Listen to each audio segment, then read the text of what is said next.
Sang lose blood. She gonna catch up on the rebound on the med side.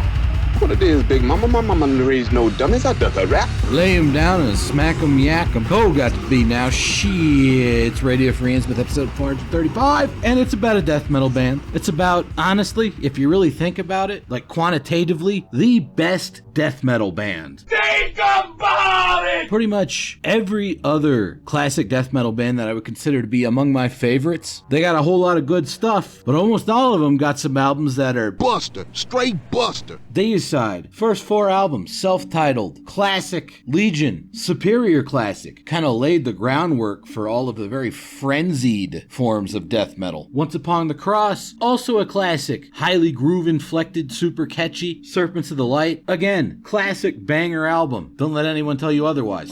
Yo, shit. I've seen a lot of the zooms out there goofing on that one because it's J-Dog's favorite and he's got something of an abrasive personality. Pisses some people off, so they gotta have a go at his favorite album. No way, dude. Serpents of the Light's a kingly fucking Deicide release. Incinerate Him. Honestly, I assumed it was shit for years. I gave it an authentic chance, and it's fucking underrated, dude. Sick album, to be honest. Kind of a follow-up to the Once Upon the Cross, more groove direction. But then you get to, like, In Torment and Hell. Buster, straight Buster. Even Deicide don't like that album, and yeah, they came back after it, but most of the Deicide albums post that point have been just, you know, good death metal. Nothing that's going to change your life the way that Legion did. And that pattern holds true for a whole lot of old school death metal bands. Obituary, Malevolent Creation, Jump Across the Ocean, Unleashed, Entombed, Necrophobic, Amorphous. They'll all have like maybe 2 to 3 to 4 albums that are the essentials. Then maybe another album thrown in there that's kind of underrated and unjustly maligned. Then either some real stinker albums or stuff that's just kind of like, yeah, it's good, but it's not what their classic shit was. You know what old school death metal band doesn't follow that pattern? Dismember. Because every Dismember album is fucking sick. Not just the original classics that established them on the scene, but all of them I would consider to be essential. And this episode's going to be about their final 3 albums that I don't see people talk about too much. I've heard people mention these even less than they mention like Hate Campaign or Death Metal or Massive Killing Capacity, which those 3 are already heavily underrated. But people name check those way more than they talk about Where Iron Crosses Grow, The God That Never Was, or the self-titled album. Why exactly that is, I'm not sure, but I've got my own theories, and we'll get into them on this episode of Better Than You Fucking Remember, and also probably better than whatever the fuck you're listening to right now, unless you're listening to Dismember right now, in which case y'all already know. The cool thing about Dismember is, yeah, they're super consistent, and the particular vibe they bring to death metal is something that just jives particularly well with my own personal tastes, but each album is noticeably different. They always kind of try out something new, even if it all sounds like Dismember at the end of the day. These 3 albums, especially Where Iron Crosses Grow and The God That Never Was, I would consider to be Dismember's stab at writing things in a more pop style. Like, to me, this is my own form of pop music. Although, actually, my own form of pop music would probably just be pop music, you know, that fucking girly Korean shit sound like... He ain't got time for your problems. He busy with Korean shit. Or maybe some corny 80s shit from a Stallone movie that goes like... There's no easy way out. There's no shortcut home. That's the actual kind of pop music I listen to. But that kind of stuff has a bit in common with this era of Dismember in that it's very expectation-based songwriting. Like, you can feel it in your bones. Okay, they're building up to the big melodic part here. They're building up to the solo there. In about 5 seconds, Matt Karki's gonna say... And you can almost pick out where all these things are going to happen just by looking at the waveform. And yet it doesn't even bug you because it's all so well fucking done. But at the same time, there's still enough of the older, more adventurous songwriting from Dismember's early releases encoded in these albums' DNA that it becomes kind of, I guess you could call it avant pop, art pop, which means that Where Iron Crosses Grow has something in common with Sorry's Ending album, which is not something anyone anyone else is going to tell you, but it is true. An alternate description of this phenomenon is found in an interview with Dismember that I read many, many years ago. I can't remember if it was Matt Karki that said this or David Bloomquist. I know it was one of them. They said, what we're doing with Dismember nowadays is just combining the styles of our two favorite bands, which are Autopsy and Iron Maiden. And yeah, you get enough of that old death metal Autopsy weirdness mixed with the very expectation-based tear-jerker melodicism of Iron Maiden, and you run that through 16 years of songwriting chops, and you do a good job of it, you're going to get Where Iron Crosses Grow, the 2004 Dismember album. At this point, Dismember's a different band than they were during their classic era. Robert Senebach isn't around anymore. He left after the death metal album. They're Senebach-less! Whoa, buddy! Then they kind of went through the wilderness with Hate Campaign. They had Charlie D'Angelo on bass, who's on fucking everything. You had Magnus Sahlgren as David Bloomquist's co-guitarist. He was like the guest lead guitarist for Tiamat and Lake of Tears back in the 90s. Had his own weird sort of progressive death metal project called Celeborn back in the early 90s. Interesting character, but he's not even on Where Iron Crosses Grow. This was the first Dismember album where it's just David Bloomquist doing all the guitar playing. And it comes through in a very old school, heavy metal, vaguely poppy, expectation-based sort of way. You get these super catchy, punky death metal riffs kind of chasing their tails around as Matt Karki rants over it in his own inimitable manner. Then we got this bit here. This is a fucking chorus riff, if I've ever heard one. Really strong guitar melody underneath it. Then we get into, I guess you could call it the song's breakdown. The riffs get even more percussive and primitive, and that expectation-based songwriting, you really feel it in your bones. They're building up to something resembling an emotional climax. And that's exactly what happens. You get something that has the texture of death metal, but the soul of old school heavy metal, and how constant and melodic the riffing is. Then there's another sort of miniaturized breakdown that's going to take us into a hyper-melodic David Bloomquist solo. It's all David Bloomquist solos the whole way down on this album, and he does an amazing job as always. So it's pop, but it's death metal pop. And it's really good death metal pop. One of my all-time gym listening albums, as a matter of fact. It's simple, it's catchy, it's unpretentious, but it's also not stupid. Speaking of stupid, here's a stupid little story about my experience with this album. So there was this guy on Metal Archives, back when it wasn't shit, or back when it wasn't as shit. It was always kind of shit, for being frank here. But there was this guy writing reviews on there. His username was Cheeses Priced. Get it? Jesus Christ! And he was a pretty big influence on me. I used to talk to him a lot back on Last FM, when that website was more forum-like than whatever the fuck it is now. He got me to listen to a lot more modern day, for the time at least, death metal, by introducing me to like Hooded Menace, Acid Witch, Crypticus, that sort of thing. Got me into Funeral Doom. He's the first guy I ever heard talk about Wind of the Black Mountains. Cool guy overall. One of the few times I disagreed with this fella was in his assessment of later Dismember in general and Where Iron Crosses Grow in particular. He did not like this album at all, and he singled out the song Tragedy of the Faithful as a particular object of his ire because it had what he called an In Flames part. Now, I got three problems with this. Number one. At least to my ears, the part in question doesn't sound that much like In Flames at all. Number two. Even if you concede that it might bear some passing resemblance to In Flames, I highly doubt In Flames was an influence here. Like I said earlier, the stated goal of the band going into this album was combining Autopsy and Iron Maiden, so I'm pretty sure anything that sounds even vaguely In Flames-ish is way more likely to be influenced by Iron Maiden than anything else. And of course, number three. What the fuck's wrong with sounding like In Flames? Old In Flames was fucking badass. I did 3 episodes about that shit like a year ago, and I feel like I laid out some pretty good arguments, so go check those out if you're interested. Suffice to say, I think Tragedy of the Faithful is a fucking banger song. But hey, I'll play some of it for you. You can be the judge. Just know that if you disagree with me, you're fucking wrong, because this song kicks ass. Solid fucking opening riff. Some people might call the melody kind of metalcore-ish. That's because people are stupid. They don't realize that all these douchebag metalcore bands from fucking New England ripped the Swedes off back in the early 2000s. Dismember themselves have written riffs like this going all the way back to 1990 motherfucking 1. Quid era demonstratum.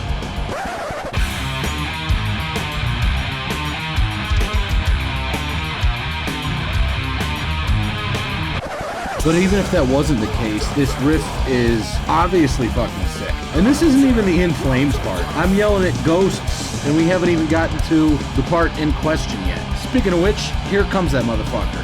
Right at the end of this almost kind of black metal-y tremolo pick riff, we hit a very nice new wave of British heavy metal style gallop, redolent of early Holocaust, even some Angel Witch, and then the so-called In Flames part happens, right at the end of the galloping section.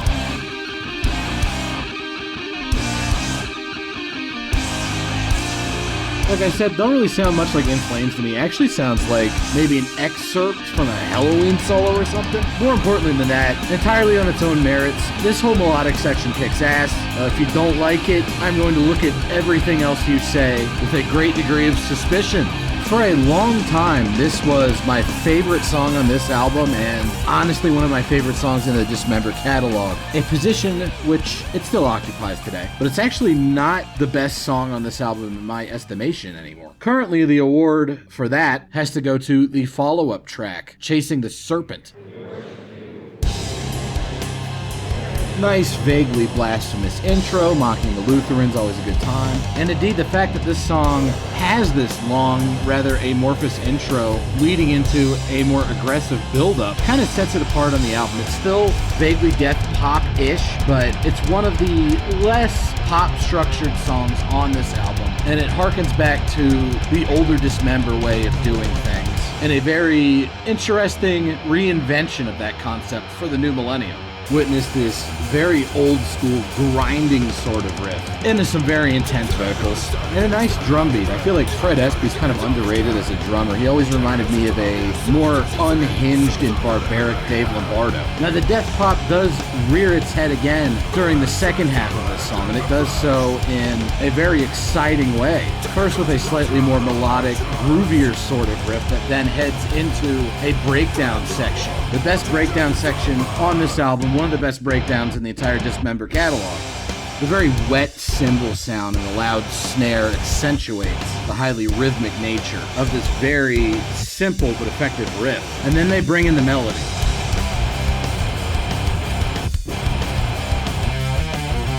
You can also file this whole section under just objectively good. Like, if you're not enjoying what's going on right here, I'm suspicious of you. Do you even actually like metal? Were you sodomized by a Death Heaven album as a child?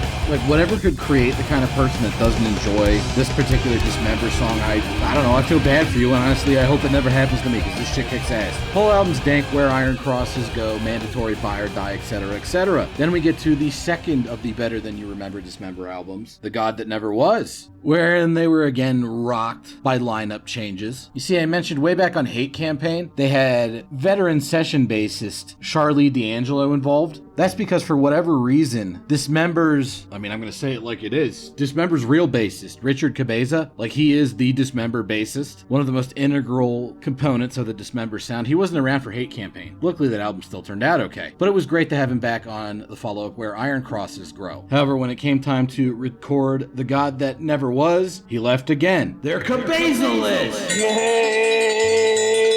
buddy! So if you're paying attention, at this point, Dismember's just Matt Karke, Dave Blomqvist, Fred Espy, and whoever the fuck they can get to play bass on the album. And yet somehow, The God That Never Was ended up being another certified Dismember classic, following in the footsteps of Where Iron Crosses Grow, but adding an extra level of darkness, kind of a gloomy feeling that they hadn't explored too much since back in the Massive Killing Capacity days. But this ain't a mid-paced groover like that album was. This fucker's fast and nasty. During the opening to this song, you can tell the Autopsy influence has increased. It's got a lot of similarities with the structure of the song Forged with Hate, the first song I played to you from Where Iron Crosses Grow. It starts out more death metal-y, thrashy, and bouncy. Then in its last third or so, it shifts to that more expectation-based death pop sort of style, with Matt Karke alternatively yelling die and kill, very high-minded intellectual type shit. Then we get this speedy section that's going to lead into the massive fucking melodic groove, possibly even heavier than the one on Forged with Hate. Judge for yourself.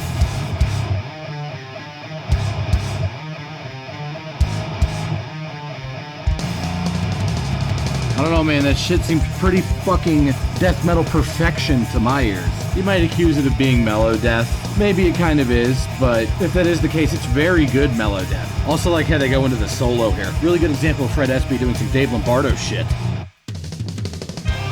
Nice, very classy. It's a very classy sounding album overall. But as I mentioned earlier, it's also got a real sense of darkness to it, as opposed to the more aggressive hostility that characterized Where Iron Crosses Grow. This primarily comes through during the more melodic tracks, such as this one entitled Time Heals Nothing. It's pretty much melodic tremolo riffs the whole way through, just this constant stream of death metal melody rushing at you. It's a lot less percussive than your typical Dismember song is, but despite that, it's actually one of the heavier tracks on the album. Unusually intense stuff, especially for such mainstream death metal. I'm having a hard time thinking of any other OG death metal bands in 2006 that had this sense of vitality to their music when it came to their current releases.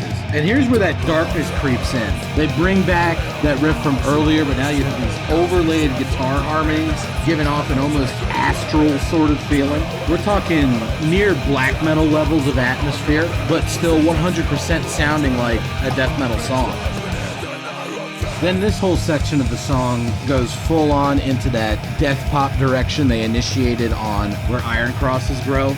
Very obvious new wave of British heavy metal influence, not just in the leads, but in the rhythm guitars themselves. Speaking of the leads, as you would expect, it's David Bloomquist channeling the spirit of Diamond Head and Angel Witch and all that other good stuff into a melodic death metal sort of mold, and it's fucking great. If you were around for like the latter half of the 2000s and the early 2010s in death metal, you might remember there was a bit of an old school death metal revival movement, which put out some great fucking stuff. You know, Crypticus, early Horrendous, Hooded Menace, that sort of thing. But I was pretty suspicious of the vast majority of shit coming out of that whole era, specifically because people would be like, oh dude, check this out. It sounds like fucking Dismember. It's great. And it's like, yeah, you know what else I've got that sounds like Dismember in 2006? Fucking Dismember. All right. They just never stopped. Maybe the rest of you bozos got off the train, but they're taking this fucker all the way to the end. I got two real favorites on this album. The first one I want to talk about is the closing track, Where No Ghost Is Holy.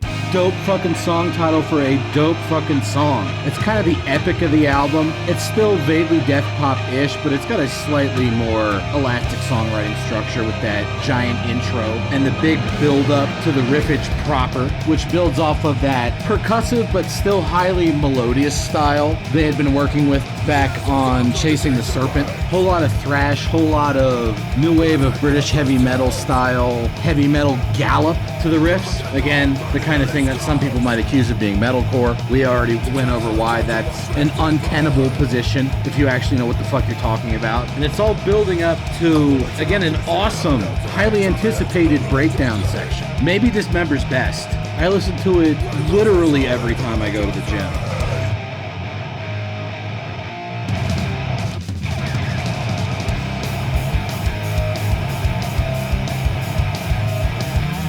That shit is unfucking stoppable. Such a good breakdown, whatever you want to call it. And of course, the solos that come afterwards are sick too. That's why I call it like a more pop version of Dismember. Like, yeah, it's very predictable. Like, you know where it's going, but where it's going is just so fucking satisfying. 어플로 주문을 하던가? Oh, what's my other favorite part of this album? Just this little bit from the instrumental track, Phantoms of the Oath.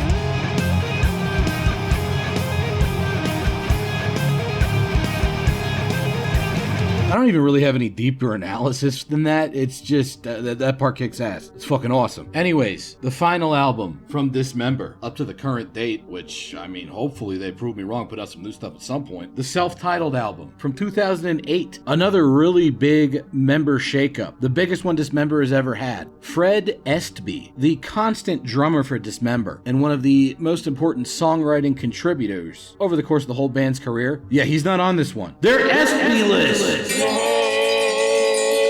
Nobody Despite that, they managed to pull out another banger. And again, they didn't really repeat themselves. Like, yeah, it's got some of those death pop elements from the prior two albums, but it's also a much more old school death metal kind of affair overall, featuring some of their most aggressive riffage since the early days. Autopsy influence even more through the roof on this release. And yeah, the absence of SB is felt somewhat on the drums, but the fill-in guy does an admirable job. It's actually the dude from Incision of all bands, jumping from brutal death metal to this more old school style. Chainsaw guitar tone, still intact, less dark and shadowy than it was on The God That Never Was. A little bit closer to the more in-your-face style of Where Iron Crosses Grow, but with an extra level of bottom-end heft to its tone. Also, in case I forgot to point this out, the riff you're hearing right now is fucking awesome. Great bouncy sort of death metal riff. That leads into a more grinding, sort of in-between Autopsy and Bolt Thrower style section. Right now we're in like peak Bolt Thrower mode, and then we're going to transition into peak Autopsy mode, making a turn for the creepy and the eerie, which wasn't really that much of a factor on the prior two albums. Not that the lack of creepiness worked to the detriment of those albums at all, but it's kind of a nice thing that helps set this album apart from those two. The other thing that really sets this album apart is the death pop, heavy metal, whatever the fuck you want to call it type sections are a lot more cinematic this time around. Most notably on my personal favorite song on the album, Under a Blood Red Sky.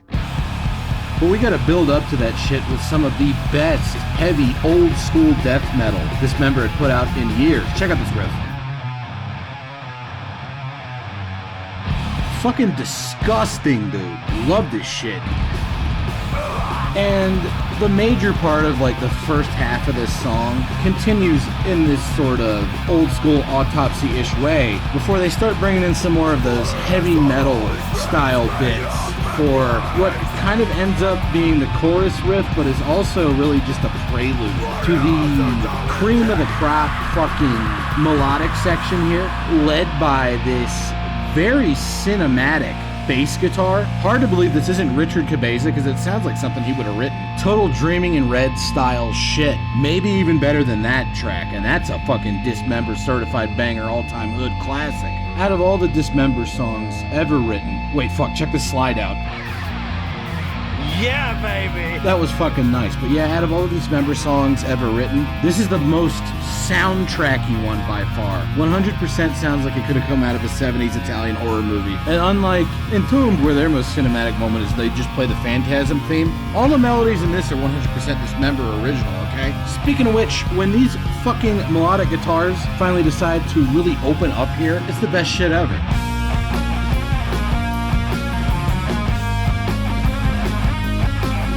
Just apocalyptic levels of emotion, hatred, sorrow, all with that crazy atmospheric bass work going on underneath it. A++ 11 out of 10 type song. And if this does end up being the final Dismember album, at least the motherfuckers went out on a high note. Get all three of those albums, they're dope. Get every Dismember album. Every Dismember album fucking rules. How many other bands can you say that about? Especially ones that were there at the beginning of this whole extreme metal movement. These Dismember motherfuckers are defenders of the unholy faith, and they deserve your utmost respect for continuing to just put out great fucking shit for multiple decades, when so many others have long since posed out or turned into clock punchers. Hopefully I managed to convince you of the veracity of that statement over the course of this episode. But hey, even if you hated all that good shit, thanks for listening or watching or whatever the fuck you did, and I hope to see you again next time for some more good shit.